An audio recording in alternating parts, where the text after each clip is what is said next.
out anyway. J, J, Jay.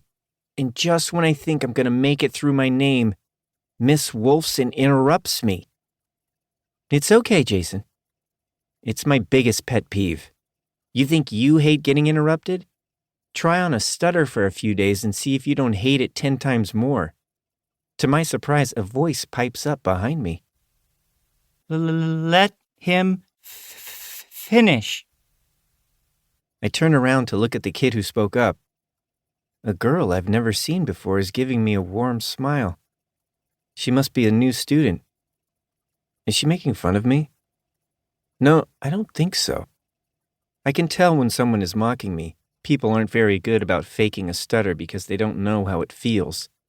Even though I've never met another stutterer, she seems to be the real deal. Miss Wolfson nods and purses her lips as if to restrain herself from interrupting again. She nods at me to keep going, and I finally get my full name out. But I don't bother with anything else. When I sit down, the new girl stands up. She doesn't look the least bit worried about taking her turn. In fact, she seems cooler than a lot of the non-stutterers in my class. My name is Gloria Lopez. My family moved here at the beginning of the summer. I like debate, and I'm not afraid of controversy. Actually, I like controversy. Actually, I love it. The more controversial, the happier I am. People laugh, but not because she stutters, because she's funny. When she's finished, she tosses her dark, shiny hair over her shoulder with a smirk and sits back down. She catches me looking at her and gives me a wink. The next kid speaks.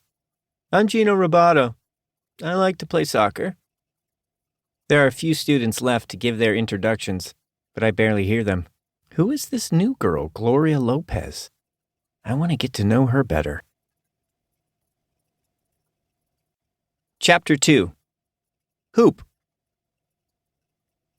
I can't stop thinking about Gloria the rest of the school day. I wanted to introduce myself to her one-on-one after homeroom, but she left the classroom pretty quickly once the bell rang. I kept hoping to see her face in one of my other classes, but unfortunately we don't have any other classes together.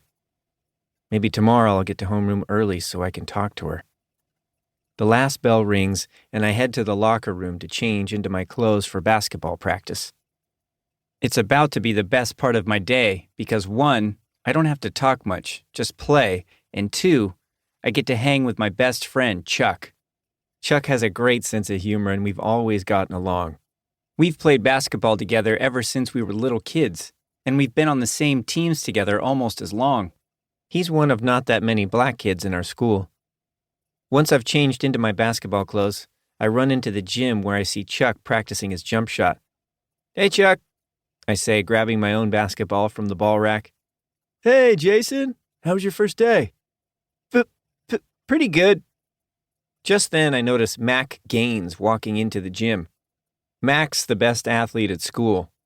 Mac's about my height, although he was eager to point out that he's got a half-inch on me before school let out for summer. He gloats about everything, and has been competitive with me ever since he moved here in the 6th grade when I beat him out for the highest GPA in the class.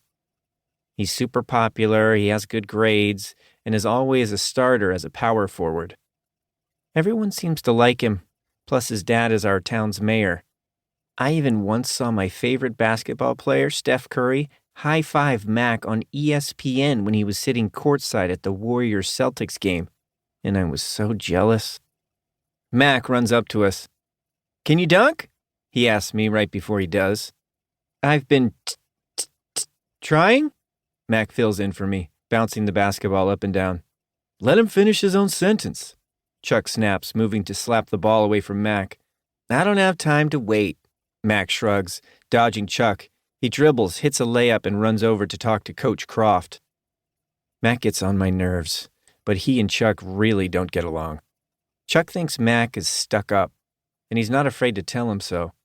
I wish I was better at telling Mac when he's being rude.